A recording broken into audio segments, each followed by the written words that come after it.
Trusting God, trusting your destiny, trusting that things are going to work out, learning to let go.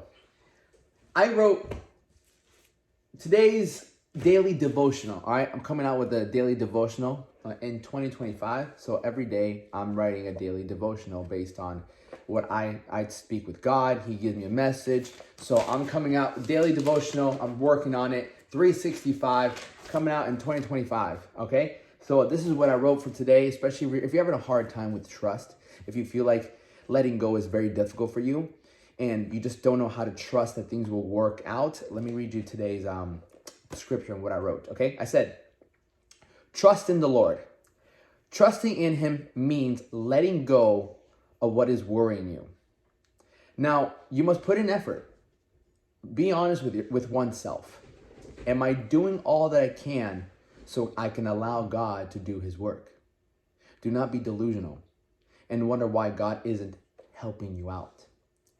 When he is waiting for you to take the first step, remember, you're never alone.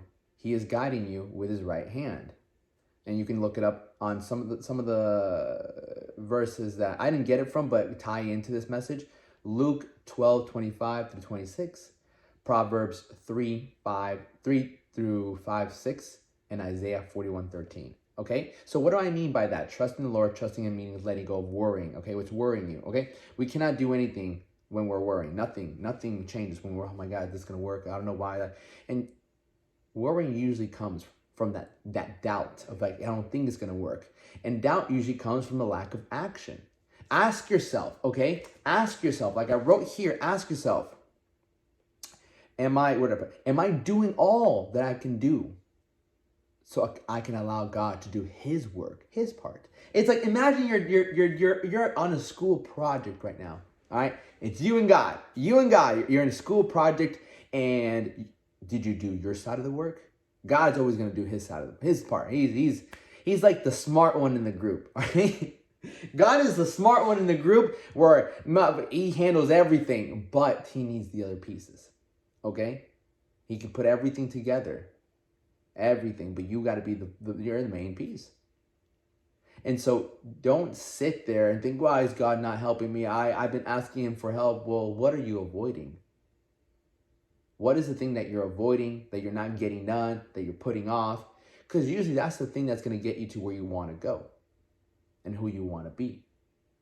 I did it for a very long time. I did it with, I would say, my business, and as far as, for example, a bodybuilding.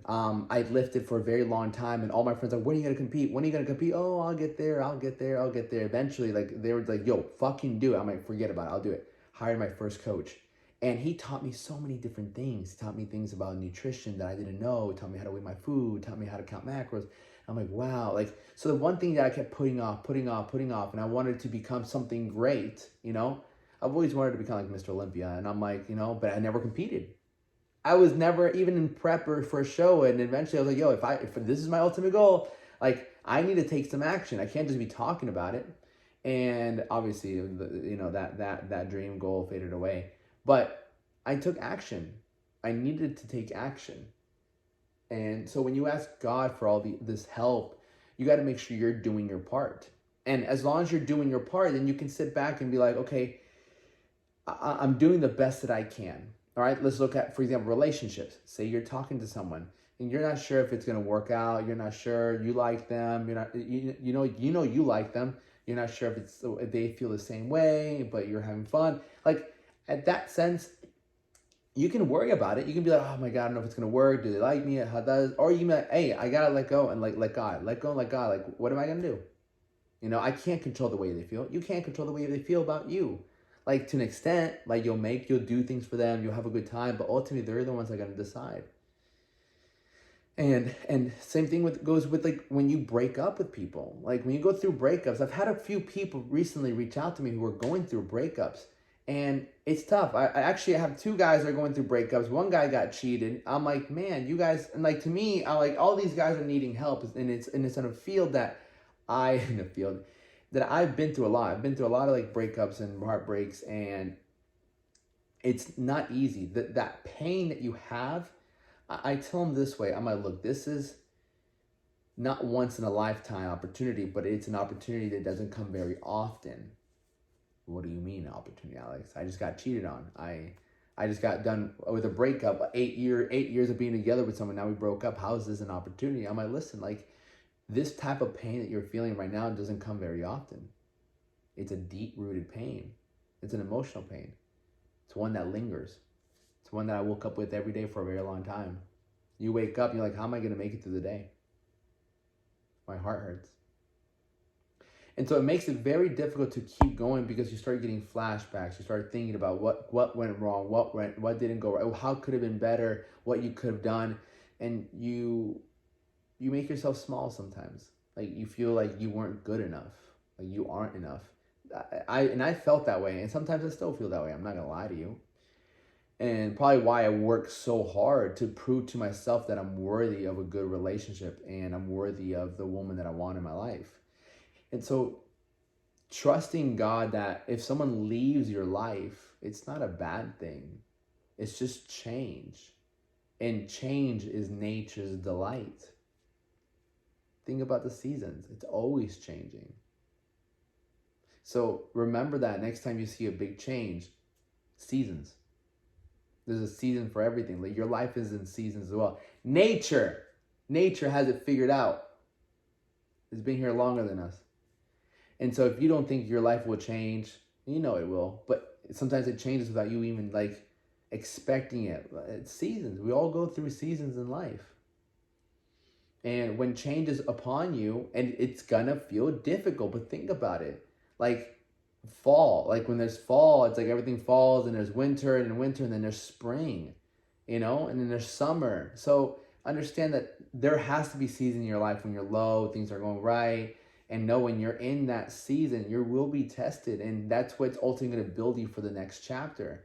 But if you don't pay attention and learn and grow from that, then your next chapter won't be as good. If you sideline the change, if you sideline the pressure, the stress that the change is trying to put on you so you can be better, then you won't see that big of a reward in the other seasons. What do I mean by that? If you're stressed out and you stress eat, you stress drink, you stress jerk off, you stress chill, like you do everything to just take the stress off, then when the season of prospering, of picking your fruit comes along, you won't have much fruit. Because you sideline the stress and the work that was needed to be put in so you can prosper when things start flourishing. And that's when you have to learn to trust. You have to learn to trust God that you're in a certain season. And when you learn to trust him and understand, I might be in a different season right now. Okay, if the things are feeling difficult, I gotta keep sowing, keep planting seeds, planting every day, planting. So by the time your spring comes, man, you have all these beautiful things. By the time summer comes, you have all these beautiful things. So keep pushing through. Trust him. Be honest with yourself. Am I doing everything I can be doing to make sure that everything else God can take care of? Don't be delusional. Put in the work. Get it done. Let's go.